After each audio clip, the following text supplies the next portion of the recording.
Olá, se você não me conhece, eu sou o Mal, eu sou do Número de Graça Missões Urbanas e eu gostaria de compartilhar um pouquinho da Bíblia com você. Mas antes eu quero te pedir para curtir, compartilhar, comentar o que você achou desse vídeo, se inscrever no nosso canal e nas nossas mídias sociais e nos ajudar a levar um pouquinho da Palavra de Deus. Por favor, entre também na descrição do vídeo, acesse o nosso site e se conecte com os nossos projetos. Eu quero responder uma pergunta de milhões, né? Na verdade é uma pergunta que muitas pessoas me fazem. Essa semana mesmo eu falei um pouquinho sobre isso aqui na casa para os meninos. Eu vou tentar fazer um resumo da história da igreja em 5 minutos. Quando eu era prego, o diabo me batia. Agora sou martelo, bato nele todo dia. A pergunta que sempre me fazem sobre a história da igreja: qual que é a igreja mais antiga? A igreja católica, evangélica? Enfim, vamos começar a partir de Atos 1:8. Jesus ele fala: olha, recebereis poder ao descer sobre vós o Espírito Santo, e vocês vão ser minhas testemunhas, tanto em Jerusalém, toda a Judéia, Samaria e até os confins da terra. Atos 2, vem a descida do Espírito Santo, a pregação de Pedro, a conversão de uma multidão, e a igreja começa ali a se formar e se estabelecer a partir da doutrina, a partir dos ensinamentos, dos fundamentos dos apóstolos. Nesse momento, a igreja ainda não tinha uma identidade própria. Muitos entendiam a igreja como uma facção, uma divisão da religião judaica. A igreja era conhecida como a seita dos nazarenos. Depois da própria igreja, os próprios cristãos começam a se dizer os do caminho. É interessante que em Atos, se eu não me engano, quando Paulo está ali sendo acusado perante o rei Agripa, o advogado que foi contratado pelos sacerdotes para fazer a acusação de Paulo, ele diz: olha, este é aquele que junto com os do caminho tem citado Jerusalém contra Roma. A igreja começa a se expandir, começa ali uma escola missionária em Antioquia, os missionários começam a avançar, começa também a diáspora, a perseguição em Jerusalém, os cristãos começam a sair de lá e fugindo, eles vão levando a palavra e vão se estabelecendo em comunidades. E aí, a partir do que eles falam e do que eles vivem, do estilo de vida deles, eles começam a ser conhecidos agora sim como cristãos, pequenos cristos, como Cristo.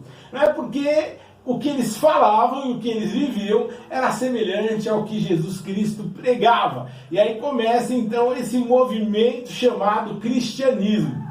Mas nessa época, ainda durante a vida dos apóstolos, começam a haver divisões na igreja, criarem dogmas que não tinham muito a ver com a palavra de Deus real ali, com a base do cristianismo. Paulo fala muito contra isso, Pedro, João fala bastante no livro de Apocalipse contra isso. Vem os pais da igreja, que são aqueles que eram discípulos dos apóstolos, caminharam com os apóstolos, então eles criam um tratado. Num concílio eles definem algo que é o credo da igreja, no que a igreja crê. E ali eles falam que a igreja ela crê em Deus, que só existe um Deus, que esse Deus criou os céus e a terra, que houve uma separação por conta do pecado, que esse Deus ele enviou a Jesus Cristo, ele se fez carne, ele padeceu sobre a Pôncio Pilatos e ali coloca Cristo na história. Ele morreu, ele ressuscitou no terceiro dia. A igreja ela crê no batismo do Espírito Santo, ela crê que ela é santa, ou seja, ela é diferenciada. Lembra que pelo estilo de vida dos cristãos, eles começaram a ser chamados de cristãos, eles eram diferenciados, eles eram santos, eles tinham um estilo de vida separado, diferente. Eles criam na doutrina dos apóstolos, por isso eles eram apostólicos. E eles eram católicos. Aqui não é a igreja católica romana, mas a palavra católico significa universal. A igreja ela é global, ela é universal, ela tem que avançar, né? Até os confins da terra, o evangelho precisa ser pregado. Depois aparece Constantino na história. Constantino ele diz ter uma visão onde ele vê uma cruz e por essa cruz eles iriam vencer.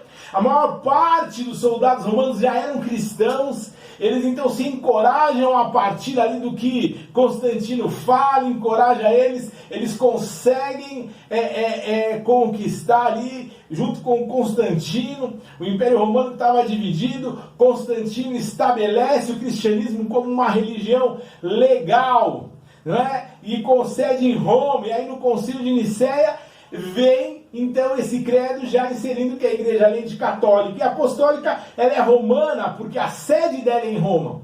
Mas desde esse início já começam divisões, aqueles que não acreditam no batismo de crianças. Quando o batismo de crianças é instituído, eles são chamados anabatistas. A igreja ortodoxa, que não aceita, está debaixo do domínio de Roma. Depois começam discussões sobre se Maria é Theotokos ou Christotokos, se ela é mãe de Deus ou mãe do Filho de Deus, e aí começam mais divisões na igreja. A igreja católica, ela se torna mais uma entidade política do que religiosa, e isso começa a ter dispersões, várias reformas, várias pessoas que começam a se levantar. Jerônimo Sanovalola é um deles, John Hus é o outro, e aí Lutero, ele começa a questionar, né? Lutero, ele já era um professor universitário quando ele decide, até por medo de Deus, ele decide viver no monastério, e aí ele encontra uma Bíblia num sótão ali do monastério que ele estava. Ele começa a ler essa Bíblia e ele começa a questionar algumas questões, principalmente relativas às indulgências, compras de salvação. Depois eu posso falar só sobre isso num vídeo. Se vocês estiverem curiosos, peçam aí que eu falo um pouquinho sobre a reforma de Lutero. Só que nesse momento começa também uma reforma na Inglaterra, reforma anglicana lá na Inglaterra, e a igreja começa a se separar, ali começa o movimento protestante. Um dos pais desse movimento é João Calvino. E a igreja começa a crescer, a igreja protestante pela Europa, começam os avivamentos. Eu posso falar só sobre avivamento depois.